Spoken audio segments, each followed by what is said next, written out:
If you've been following this channel for a while, you know that I like living in Las Vegas.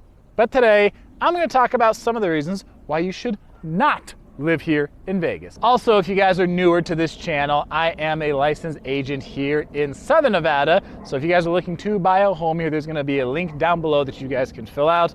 But we're going to talk about the good, the bad, and the ugly of living in Las Vegas. So I like to tell you guys the full picture because it's fun. And this video is gonna focus on some of the bad and some of the ugly. I'll have good coming later, don't worry. But let's go ahead and dive right in. In no particular order, we're going to start with the weather. And actually the day I'm filming this is not the best day, or not the best example of this, because it is beautiful right now as I'm here at this park in the southwest part of town. But when people think of Vegas, they do think of the extreme heat, which we do have in the summertime. The hottest day ever that I've been able to find in recorded history in Las Vegas is 117 degrees. So when people say 125, 130, they're exaggerating. So, but we do get that heat, the dry heat in June, July, and August. We do have warmer months as well. Some people like to exaggerate and they say, oh, it's like 8 months of the year, it's unbearably hot. No, it is not. We do have the hot, really hot times in the summer, but a lot of people don't realize here is that in the wintertime, it can get particularly cold. Now I know for some of you cold is relative, or I guess for everyone it's relative, but in the wintertime it can and does get below freezing, particularly at nighttime when the sun goes down. That temperature really drops in the wintertime. We also get some wind here, which when it's cold and windy, whoo, ooh, that really sucks. Now the spring is when you have nice temperatures, but April is our windiest month of the year. April typically is the windiest. And for those of you that have allergies, that's something that you may want to keep in mind and be on the lookout for. It's because I actually had one person I worked with who his wife said their allergies were so bad, her allergies were so bad here, they actually moved. And I spoke to one doctor who had said that sometimes after people have been living in Vegas, after a while from moving here, they develop allergies. But those things that we have here with weather, with nature, with the climate here in Southern Nevada, sometimes just does not sit well and does not work well for some people. Next up, the increasing cost of housing here in Southern Nevada. So the Las Vegas area has grown tremendously in the last 10 plus years.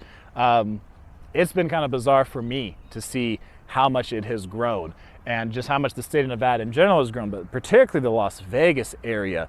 Now, this got an even bigger boost during COVID, because when COVID happened, lots of people were leaving California and they were coming here to Nevada and moving to other states as well. But with Nevada being next door, lots of people moving here, particularly from Southern California, because people, some just quit their job or left their job, or some also were able to do remote work. And even when, people were able to come back to work, some places still kept that remote work option. So, you'll read stories, you might see videos or other content online. Like I saw one shortly after, Nevada had reopened, where it was a lawyer who had moved here from the Los Angeles area, and he only has to go back to LA like once a month for a meeting, and in person, everything else, he can just work remote. Still getting paid like a Los Angeles lawyer, but now he just lives here in Las Vegas. So for lots of people who still have that, job in California where they were doing their work and they're able to work remote, they're like, okay, why don't we just go one state over where we can have no state income tax, a cheaper cost of living than living in the major parts of California, and they're willing to travel every so often if they have to go back in person. So that has really added even more to the local housing market here, which already had low inventory before COVID. And then when COVID hit, we had even more people looking to move here. So this demand for homes went even higher, while the supply has never really caught up. This even got highlighted in one news article in the summer of 2023. So late summer 2023, there was a report that came out that said in 1 month, there were 5,000 people who moved to Las Vegas just from Los Angeles County, not including anywhere else in the country. Just one county about 4 hours away, 5,000 people moved here that 1 month. Now that made the news article because it was a bit unique, but it still shows the idea, or tells you that there's thousands of people moving here every single month. Yes, many of them are from California, but also all over the country and other parts of the world as well. Now that will segue right into our next topic, which is the growth here in the Vegas area, and really how the amount of construction has struggled to keep up with the growth. So I mentioned housing earlier and the low housing inventory that we've had now for years. So our home prices are particularly high because the inventory is low and you have more and more people looking to move here from California and other places as well. And even though it seems like construction is never ending in the Vegas Valley, it's been a challenge for it to keep up with the amount of people moving here. And that the fact that the construction has not been able to keep up is showing, not just in home prices, but also in things like traffic.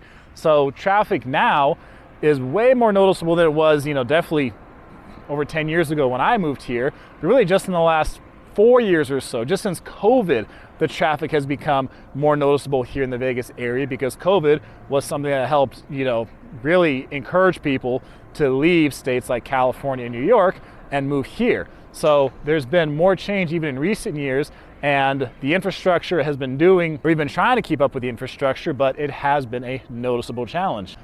Now, good news is Las Vegas still does have some small town feel to it, particularly if you work in certain industries. You'll get to know people in the industry and you'll see familiar faces from work and that kind of thing around town. So you still have that element, but with the amount of growth we've had, with the addition of more sports teams coming here, Las Vegas is really going from a place that was just this, small tourist town that had a pretty low cost of living to really becoming much more like, any other major metro area in the country. So next one, we're gonna sit down and talk about this one because this is a big one for lots of people looking to move here, especially if you already have kids or you're looking to have kids, and that's the bad public schools here in Clark County. Now, they have been known for being bad for decades. This is nothing new. If you ever look at reports online, you usually see that Nevada as a state will rank somewhere in the bottom 5 when it comes to public schools. Now, one thing I didn't know until after I had moved here was that when it comes to school districts, state to state, these can vary for how they're divided up. Like, I grew up in California, and I remember there, towns having their own school district, and, the town being the unified school district. Well, when I moved here, it was Clark County School District. So it's not by town, it's not by city. So, North Las Vegas, Henderson, Boulder City, Mesquite, they're not all their own school district. The entire county is one massive school district, which is why if you ever look it up, you'll see it's usually 4th, 5th, maybe 6th largest in the country. And they have over 300,000 students in the public school system here that they're responsible for. And over the years, the school district has faced, no shortage of criticism, no shortage of bad publicity. There was one school in 2023 that wanted to implement a clear backpack policy because of worries of danger and violence in the school, but then the parents pushed back pretty hard, so they got rid of it. But there have been articles, there have been stories of violence in schools among students. Violence sometimes where students are victims, sometimes where a staff member is a victim. There have been stories of inappropriate things happening between teachers and students, right? Male teachers, male students, female students. So the school district does face its fair share of negative publicity. The school district over the years has also had numerous changes in their grading policy. One of the more recent ones was a minimum F policy that they implemented for a while. That did not go well. So, there's just so many issues that have gone on with the public school system here for a long time. There has been some push to try to break it up into smaller districts, but that is yet to come to fruition. Now, as far as the schools go here, if you ever are looking online and you're trying to find school rankings and stuff like that, you will notice here in the Vegas Valley that you'll tend to have more good public school options in Henderson. That's where there seems to be a higher percentage of them. Also, you do have other options as well, whether it's a charter school, whether it's a magnet school, challenger school, religious schools, homeschooling. There are different options outside of that. The other thing to keep in mind too is that the school district obviously has a certain level of responsibility in this and educating children and that sort of thing. However, one thing that everyone knows is that the first place a child receives education is in the home.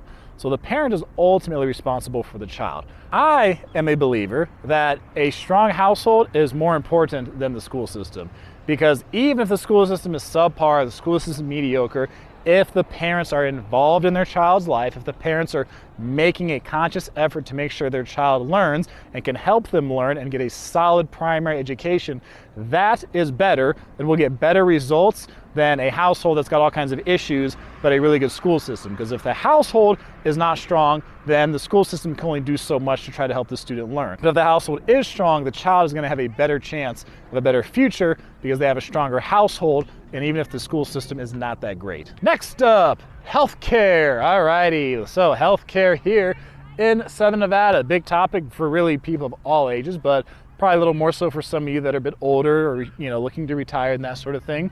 So the general health care that you can get here, I would say, is pretty good.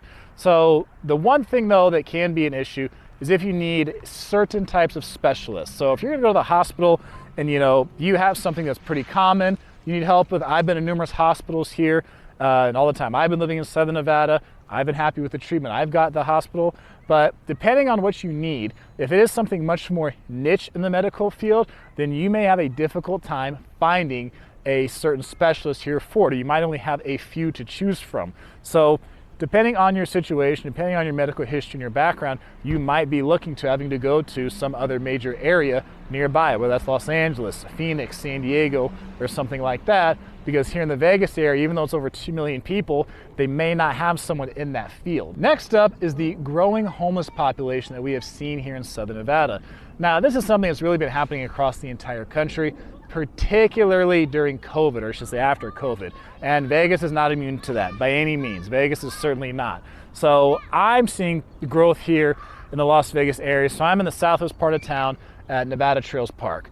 So this road right here is Rainbow, okay? So I'm in the southwest part of town, and this was an area where I used to very, very rarely see any homeless people. And I'm out here at this park.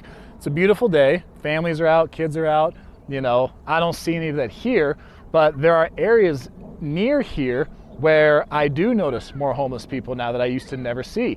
I talk to people, some of these businesses who've worked in places for years where certain businesses used to never have security, now they do. You go into some businesses, they used to not have items locked away, and now they do. The reason they're doing that is because they have had more issues. Some of that does come from the homeless population, some of it just comes from theft in general, from people who are not homeless, but it is something that has grown here in the Vegas area. Now, is it as bad as like what I've seen back when I lived in California, like in the San Francisco Bay Area, if I ever go back to California, or in the Los Angeles area, which you see in the news, and like Santa Monica and stuff like that? No, it is not. But it is growing and it is noticeable here. Speaking of being here in the southwest part of town, down this road here down Rainbow at Smith's, again, the shopping center here, where I used to never see homeless people. I never saw these businesses have security guards. I was there the other day sitting down eating inside the place, and there was a gentleman there who looks clearly like he was having either mental and or drug issues. He also, was just drinking from this like carton of milk he had, but he also had a syringe with a needle on it that he was just had in his hand as he was sitting there. Like, did not look like he was mentally stable. But I used to never see that in that store. Actually, I've never seen that in that store until that one time. So certain things that you would see more so like in the downtown area and things like that in Las Vegas, you are seeing more kind of spread out into the more outer parts of the Vegas Valley. Now, how much of that has been, minimized, or how much of that they've been able to reduce, whether it's the city, the county, private organizations, or nonprofits, or churches, or things like that, I'm not exactly sure. But it has grown, it has become more noticeable, but as far as how it compares to maybe a big city near you, I'm not certain. Well, here's something cool to point out as I'm filming this right now. I saw 2 Metro officers, Las Vegas Metropolitan Police Department.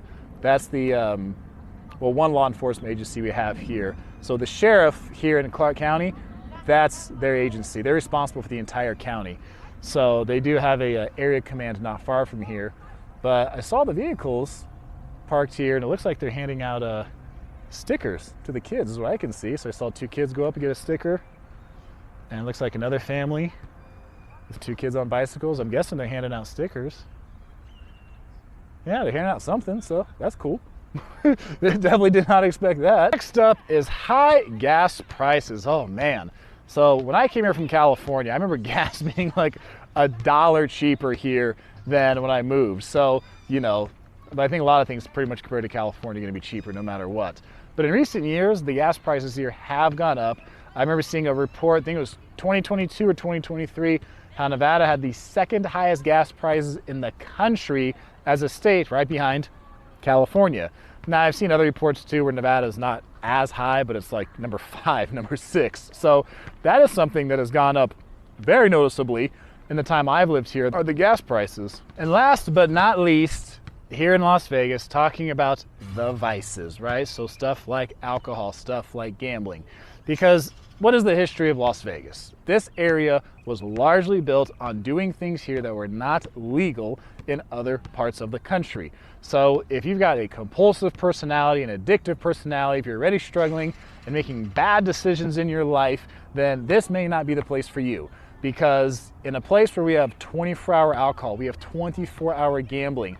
I mean, if you're already making bad choices, coming here is probably only going to make that worse. So if you already lack the self-control, if you're already struggling with some of those kinds of things, coming to Vegas, there's a good chance it's going to make it worse for you. So you'd be better off getting it under control if you still want to move here in the future and taking care of yourself first before you decide to come here and see if you are able to live here in this kind of element.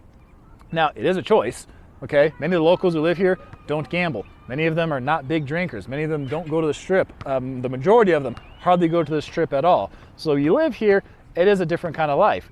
But there are people, and I've worked with people like this, who at the end of our shift, we get our tip envelope, and before they go home, they stop at some local casino and they lose all the tables.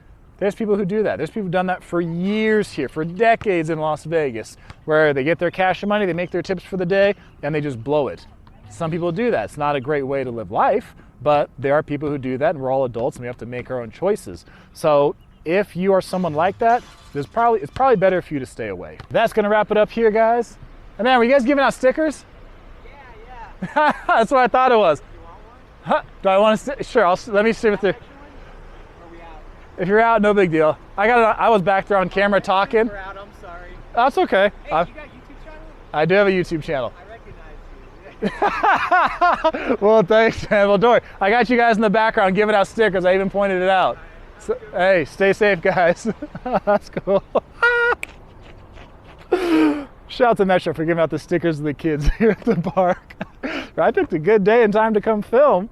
So anyway, with all that being said, so if you guys need help with the home buying process, all that sort of stuff, link will be down below. An agent will get in touch with you. They'll be handling that process and all this sort of stuff, the phone calls and all the contact and back and forth. I'm just to refer. I like to make the videos and help you guys with this, the best of my ability here on camera. With someone else, they're going to be taking it from there. So appreciate you guys watching. Until next time, I'm Jacob. This is My Life in Vegas.